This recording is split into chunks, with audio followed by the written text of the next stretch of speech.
Hello and welcome to Eastern Horizon. This is Malika Symbol. We are live streaming on Facebook, X, and YouTube. Donald Trump has said that the war between the Iran and the United States will end soon, but simultaneously we saw that the US is sending more troops to Middle East. So it seems like this is another trick or another trap for Iran that while engaging Iran into these talks, the US might be preparing for a massive strike on Iran. On the other hand, we saw that the US has also blocked the Strait of Hormuz, and the Iranians have threatened to block the Red Sea. So it's going to be some sort of a very messy situation in the Middle East and especially the Strait of the Hormuz and between Iran and the United States. On the other hand, we saw there is an expected second round of peace talks for which Pakistan has been mediating. Pakistani Prime Minister is on the visit of the Saudi Arabia. Pakistani Army Chief went to Tehran. So to discuss all this, we have joined three experts. We have joined from Pakistan, defense analyst and defense journalist Mumtaz Bhatti. From Indonesia, we have joined Dr. Indriana Kartini. She is a senior researcher, Indonesia National Research and Innovation Agency, Jakarta, Indonesia. And from Lebanon, we have joined by Marwan Yassir. He is a Middle East expert and he could comment on the current situation between Lebanon and Israel. But first of all, let me go to Islamabad, where Mumtaz Bhatti joined me. Thank you very much, Mumtaz Bhatti.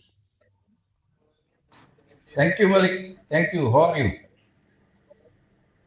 So let me know that how you see the statement of Donald Trump, because he's saying that the war between Iran and the US will end. But I think that his statements are quite controversial in terms of his action. So do you think that it may be a trap for Iran? Mr. Malik, it is very difficult situation to understand. Actually, when you saw the build-up, that they are sending their military troops to Middle East as well as three B-2 bomber they deployed on UK airbase, and they get the permission of using the UK airbase against Iran. That's a very important development. Although they have already deployed a lot of air power as well as military personnel, they exceeded it now 60,000 troops in Middle East. So it's a very tricky situation. On the one hand, the White House yesterday told that Pakistan is the only one mediator that is working on the next round of the talks, and next round will held in Pakistan. That was the press briefing of White House, and spokesperson of White House acknowledged it. But on the other hand, Pakistani Field Marshal Army Chief Asim Munir traveled to Tehran in a very strict situation, security situation, along with the fighter jets for the security along with him. And then he met there Mr. Irakchi and other leadership of Iran. After that, no news come from the official side of Pakistan Army or from the official side of Tehran so far. The important agenda was to discuss the uranium enrichment as well as the Hormuz situation, how to open it and how to deal it with. Although the blockade USA made there is not so effective. Yesterday, seven ships passed through it, and hopefully today, always, although some ships will go through, but the other hand, you know that Iran has threatened to block the Red Sea, and Houthi are in very much in control of Red Sea, and they have a large barricade of missiles. So it's not impossible that till the evening the Red Sea may suffer some blockage also. So a tricky situation. One time, on the one side, Mr. Trump is saying that the war is almost over and they are going to have a make a deal. But on the other hand, their demands are increasing day by day.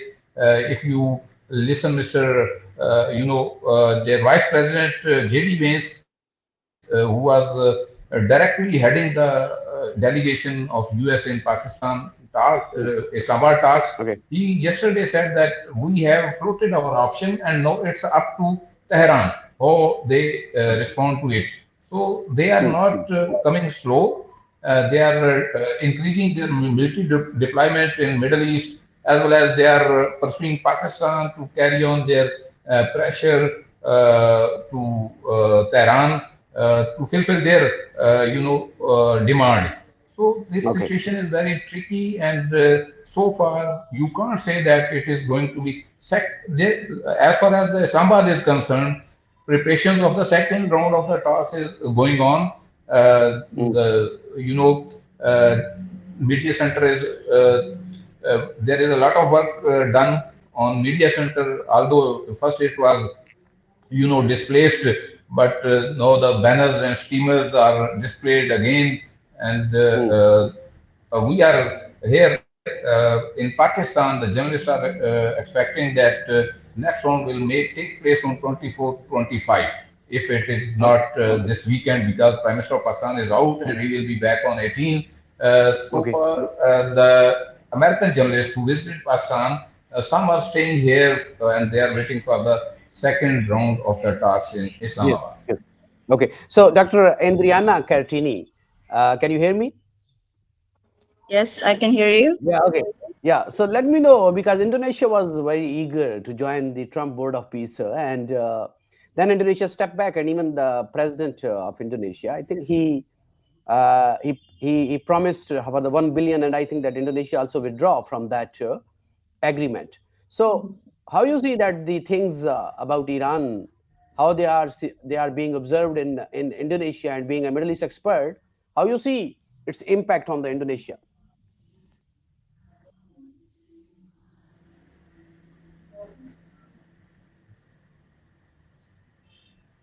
Yes, thank you. Can you hear me? I can hear you. I can hear you. You can speak. Yeah. Okay. Yeah. Okay. First of all, I think our president Prabowo joined the Board of Peace is one of the explanation for that is the Indonesian would like to be actively involved in the solution for the Palestinian issue. So, although the nation public also criticized about the Indonesian joint board of peace, but President Prabowo have a belief that that's one of the way for Indonesian to be uh, active as an international actor in the global peace for Palestinian issue. But because of the new case when the three soldiers Indonesian UNIFIL in Lebanon uh, has been attacked by Israelis. So I think that's also become the factor that would be a step back for Indonesia as a member of the Board of Peace.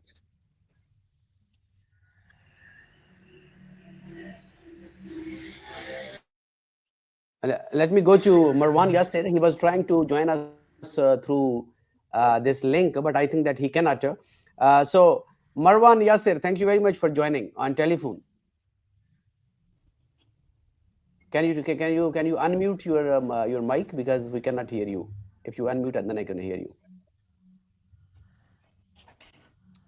No, your mic is not working.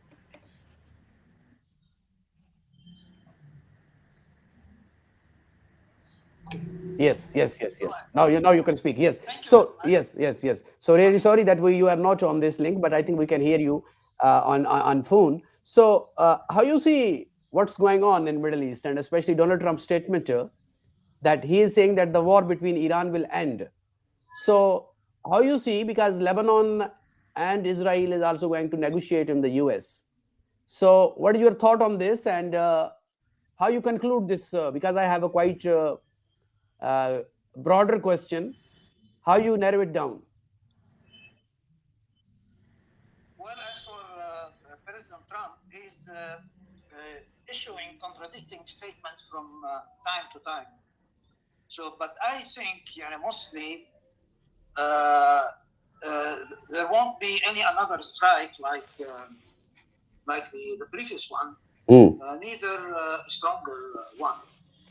What he has done, it's already enough, and what he's speaking is only for threat purpose only. The accomplished strike are more than enough. Still, future operations are possible depending on Iran response. As to the conflict of Palestine or the Middle East case, and Lebanon now is paying a lot on this issue. For us Arabs, the conflict is clear. It's clear as sun. The problem of Palestine is that the Great Britain in early the 19th century issued the Balfour Declaration, 1917, which defines clearly what was the problem. The problem is a big country like Britain have given permission or access to steal lands in Palestine. And Britain was granted mandate from the United Nations, and Britain has misused this mandate and caused this big problem, which is a universal problem right now. Okay, so let me go for another question, because I think you are on telephone, so we really want your insight. So my another question is this, that US is engaging with Lebanon, I think, and I think with Israel, because they are going to meet today, according to the US Secretary Rubio. So how you think that is this something like this, that the US is trying to directly talk with the proxies, or they want to engage Lebanon, that they should not be part of the proxy? So how you see this? Well, I see there is interest in making peace with Lebanon because Lebanon is the only democratic country confronting Israel, and making peace with countries like Egypt, Jordan, and other Gulf state countries doesn't have that much meaning to Israel. Israel wants a country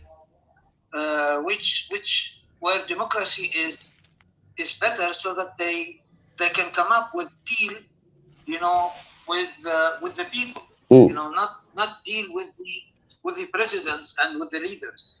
Okay. This is the difference of the importance of the negotiation with Lebanon. Okay. So US is also meeting with Hamas directly. First time they are going to meet. So how you think that meeting hint between the Hamas and the American administration? Well, I think the only purpose, to my thinking, is that they want to divide the allies against Israel and the United States.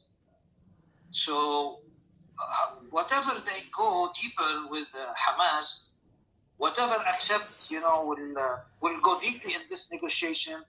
It will be farther from their allies. Okay. So you can stay with us. I might have some questions I will ask you. I will go to the other panels now. Yeah. So Dr. Indriana, so let me come to you. And how much effect of this, like the blockage and the prices of the oil, especially on the Indonesian economy? How you see that? Do you think it's a big impact, and how things economically unfolding in Indonesia? Yes, thank you. I think since the first week of the Iran-US-Israeli war, I think we in Indonesia, particularly, and also in Southeast Asian countries, have seen the impact of the war itself. For instance, the first is like the increasing of the currency, like rupiahs to dollar. It now it became into 17,000 rupiah to the a dollar. That it would impact to the Indonesian economy, particularly for the oil prices as well. It would be increased. But the government still try to give the subsidies for the oil prices. If the subsidies would be taken off, that would be uh, huge impact to Indonesian economy. But the question is for how long this war would happen. And the situation now is when the U.S. blockade the Hormuz. It's also I think it's not a good signal for the our economy. And the other hand is we already experienced the prices of the plastic in Indonesia. It's increasing double up, and it's really impact to the small medium economic sector in Indonesia. So now the Indonesian government tried to diversify the source of energy, because our two oil tanker still cannot pass the Hormuz. So the Indonesian government tried to find the alternative sources. For instance, like thing like 2 days ago, our president went to Russia to try to make a deal to buy oil from Russia. So I think uh, this war is really I think if it is not end in the near uh, time, that would be a big impact for for Indonesia, and also for I think for all countries in the global. So yeah, I think every country try to solve with its own strategy. Like Indonesia also try to negotiate with Iran for the pass of the oil tanker, and I think our neighbors like Malaysia and also Thailand, the Philippines also try to negotiate with Iran, and also try to find other sources, alternative oil from other countries, like for instance, like the Philippines already asked China to to sell the oil. And I think yeah, it's really huge impact for Southeast Asian countries, particularly Indonesia. Mumtaz Bhatti, can you hear me? Melissa, unfortunately, I couldn't listen you your voice. No, no, no. Now you can listen me. Now you can listen me. Hello, can you hear me? Hello, hello, Hello, Mumtaz Bhatti, can you Melissa, listen could me? you listen me? I can listen you. Can you listen me?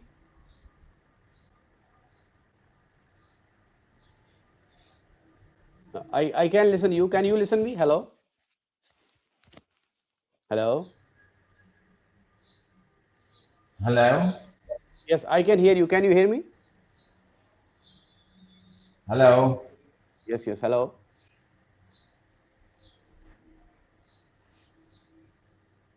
Melissa, couldn't listen you. Unfortunately, I think you can join me. If there is, you can listen me on the. Maybe we can take your audio from the phone if it's okay.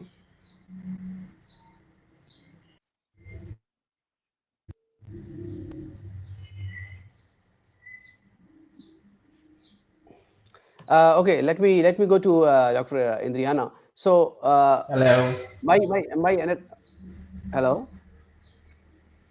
Mumtaz Bhatti, can you hear me?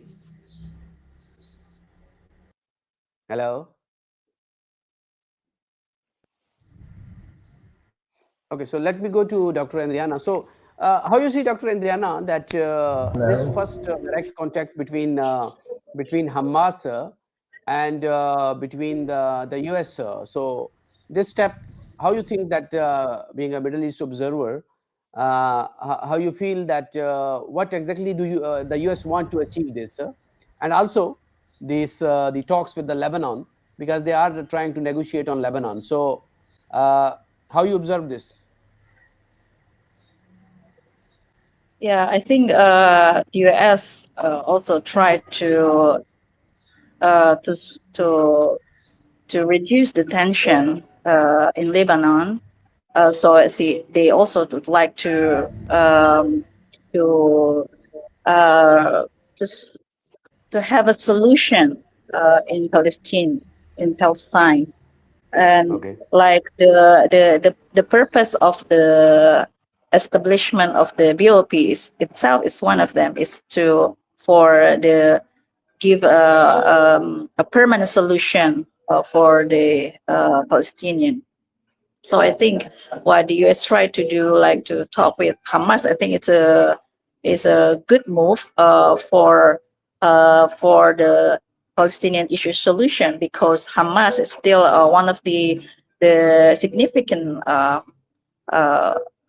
political faction in Palestine. So I think for like dialogue with Hamas, yeah, I think it's one step that can also impact to the permanent solution for the Palestine issue. And also, I think it's also related to reducing the tension in Lebanon, where Israel still attacking the Hezbollah in Lebanon. And also, its impact to like the UN. Uh, the UNIFIL in Lebanon that also impact to Indonesia. So I think I think uh, both move is close related to, because it's also like part of the Middle East conflict, not only about Iran, but also talking about Palestinian issue, and also about uh, um, uh, to reduce also the influence of Hezbollah in Lebanon. That's also one of the interests of the US and also Israel. Okay, okay. So our other panelist, Mumtaz Bhatti, joined me on phone. I think because his internet is not good. So Mumtaz Bhatti, can you hear me? Yes, I am hearing you. Yeah, I think that your internet was not good. So okay, so let me go to the quickly question that Pakistani Prime Minister is on the visit of Saudi Arabia, and he is going to meet. He met with the Saudi Crown Prince Mohammed bin Salman. So how you think that Pakistan? Do you get when Pakistan also gets some financial assistance, 2 billion ensured by Saudi Arabia? So do you think that Pakistan is using Iran as a leverage to ease its financial difficulties? How you think? I don't think so, Mr. Malik. Actually, the Middle East scenario is very important to learn how the developments gone on, especially the tension between the UAE and Saudi Arabia in previous month. You can say that before the start of the Iran war, the tension was rising, and at this stage, when Pakistan took a side with Saudi Arabia, UAE asked to return the $3 billion. They have, applied with Pakistan in state bank treasury. On the other hand, Pakistan have made a defense deal with Saudi Arabia, and Pakistan has sent their troops, almost 15 to 17,000 troops are there in Saudi Arabia. Some fighter jets as well. Pakistan Air Force has also joined there, and more troops are going to Saudi Arabia to, the defense pact between Pakistan and Saudi Arabia is now is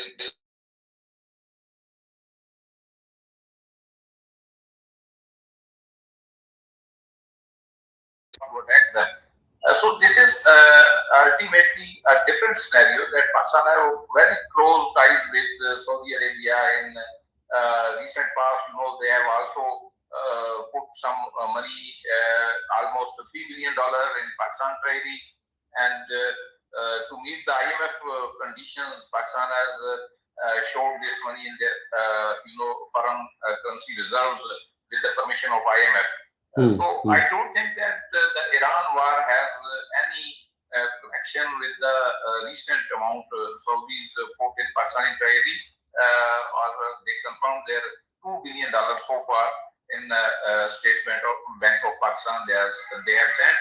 So this is an entire different scenario. Pakistan is expanding their impact in Middle East, and the important thing is that Middle East was depending upon the defense technology of West and USA from a long time. They have a hegemony there. West and USA have a hegemony in Middle East, in Saudi Arabia, UAE, Qatar, and they have a lot of air bases there. They are using their military equipment. Entire military soft hardware is taken from the USA or Italy, France, and Germany. But now the situation is changing. I can see the first time the Chinese tech through Pakistan is introducing in Middle East, and Saudi Arabia is the first one. They have GF-17, and I also know that the defense pact between Saudi, Pakistan, and China on this GF-17 is very clear that the GF-17 has an engine of Russian, which the Chinese company have their own agreement with Russia. They get the engine from Russia, while Pakistan, in collaboration with China, makes this aircraft GF-17. In Camera, this is deployed in Saudi Arabia, Abdulaziz Air Base, and it is not without the permission of Chinese. By the virtue of the defense pact Pakistan have with China, it's compulsory to tell them to take their permission. So the Pakistani aircraft in Saudi Arabia, with the prior approval of the China, are deployed there. So it's a big. You can say that this is another war coming, and this is a war of impact. This is a war of economy. This is a war of tech. That Russian tech is going to replace USA and West tech in Middle East. When Saudi Arabia will use this tech for their defense, you can say that the rest of the countries always look towards the Saudi Arabia.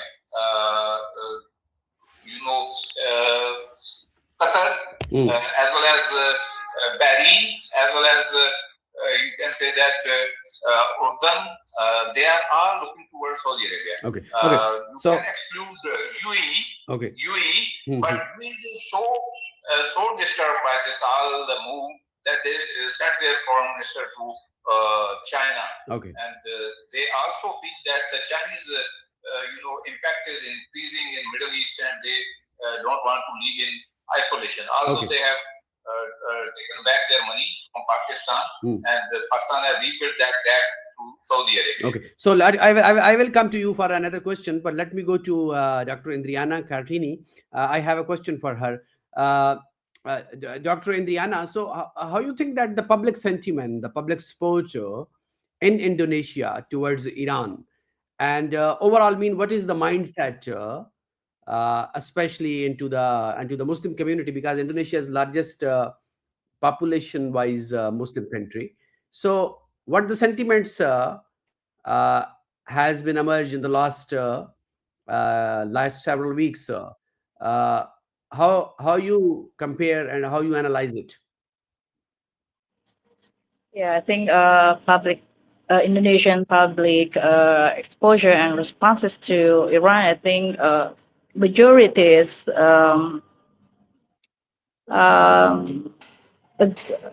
agreed to like sending they send condemning the U.S.-Israeli attack to Iran, and majority also disappointed with the Indonesian government that's not very fast on response and condemning the attack. So I think a big, not a big, but there's the different different responses from the government and from the public. The public really wants the Indonesian government like also taking side into the Iranian people and the Iranian government. Um, and but the government also probably because we are the in uphold the free and active foreign policy that we have to be neutral and not clearly taking side with Iran and have to be because we also have to we uphold also the hedging strategy that we friend with the US and also be friend with Russia, China. So that in my understanding, the government really careful to make a move in these certain significant issues. But for the public, yeah. So you mean that Sorry. the current government is under pressure by the public because the public sentiments are in the favor of Iran, and also Indonesia don't have even the diplomatic ties with Israel. So there is a, I think Yep. that, and I think that the previously the president was quite eager to show some to say some the Indonesian military to Gaza. So is there any change on that opinion and the decision by the government? I think because of the case of the three Indonesian soldiers in UNIFIL died. So I think the Indonesian public also uh, made pressure to the government to rethinking again about the decision to send the military troops to Gaza and also try to push the government to rethink again about the joining the BOP. So the UNIFIL case is one of the factor that the public would like the Indonesian government to rethink and to rethink about the joining the BOP and sending the military troops to Gaza. And we also be aware of if there would be a conflict with Hamas if the military troops sent to Gaza. Yeah, that could be, I think, very much Indonesian like army could be in a very awkward position. So, Mumtaz Bhatti, let me come to you. So, Pakistan is trying to engage all the stakeholders, especially this second round of peace talks between US and Iran. So, how much Iranians have trust on Pakistani authorities and these negotiation? And if there is any betrayal by the US, so what would be the Pakistan position into the region? Mr. Malik, so far Pakistan have managed good. Their balance is very good, and Iranis are trusting their, fully trusting Pakistan fully. But the important thing is that the last time when Pakistan has said them to come to Pakistan in the last few days, they were reluctant due to the security reasons, and they said that it will be difficult because last time when they were going back, Israel threatened them to hit in the air. So Field Marshal Qasem Munir himself went there, and today the rumors was in Islamabad that next to Tehran he will left for Washington. But as far as I have so far discussed with the officials, they have not confirmed that US Qasem Munir is leaving for Washington. So Pakistan so far is in a very difficult situation, but manage it very well, and all the parties so far that are anyhow connected to this conflict of Iran, US, Israel,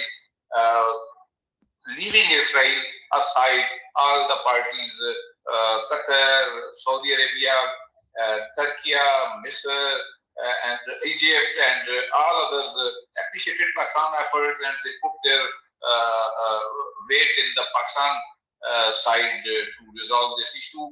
for the peace talks. But I think the actual, you can say make or break session will be the next one. And so far, there is no confirmation of any date for the next, round of peace talks. So it is not fixed. Actually, you can say that the next round of the peace talk time and date is yet not fixed, and it is not fixed because a lot of things in the closed door are going on, and Iran is not an easy target on the talks table. They are very much, they are very much prepared. They have a lot of knowledge. They have their negotiators. They have already dealt with this situation many times. You can say that Kalibov was dealing this situation from a lot of years, decades, you can say. So it is not easy to make them agree on the demands of the USA. Second thing, the Iran thinks that they are in a good position. America has exhausted their military option in Iran, and the Hormuz is their war trophy. They have not allowed America to snatch Hormuz to power. So they are well prepared. They know that they have suffered a lot of casualties, a lot of losses, military losses as well as civilian losses, infrastructure losses. They will not easily be dealt with by Americans' conditions that they will come to the table and they will negotiate and they will accept all the conditions and go back. It is not the case. The media is portraying in the world media is telling that Iran is ready to take any deal. It's not like that. They have their own, demands. They want their money back that has been freezed. Their assets, they demanding for the unfreezing of their assets as well. They are demanding that they have to be given the permission to enrich the uranium to a certain level. They are not going to abandon all the nuclear sites as demanded by US. So this is the situation, and Iranis also know that before Trump's visit to China, he wants to resolve the issue. So they are, playing well so far on the table of the talks.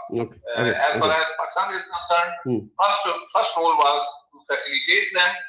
Then they asked for the mediation, and then both asked Pakistan to assist to resolve the conflict and the conflicting demands, and Pakistan assisted both, and none of them so far objected at the Pakistan role. So we can hope that, and we wish that peace will prevail and Pakistani efforts will succeed. But it looks very difficult, Mr. Malik. As the media is portraying, that is a different situation, but the actual situation is very different. Yes.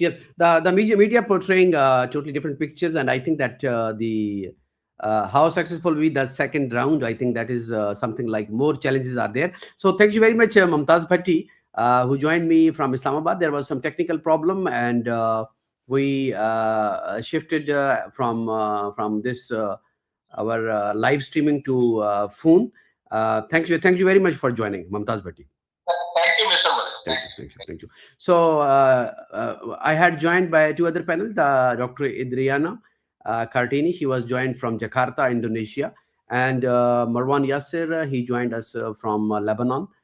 He also joined us on telephone because there was some technical problem. Thank you very much for all the panelists, and we will come up with another topic, and especially following Iran situation that is changing quite dramatically. So thank you very much, all the panelists. Okay, thank you. Thank you so much.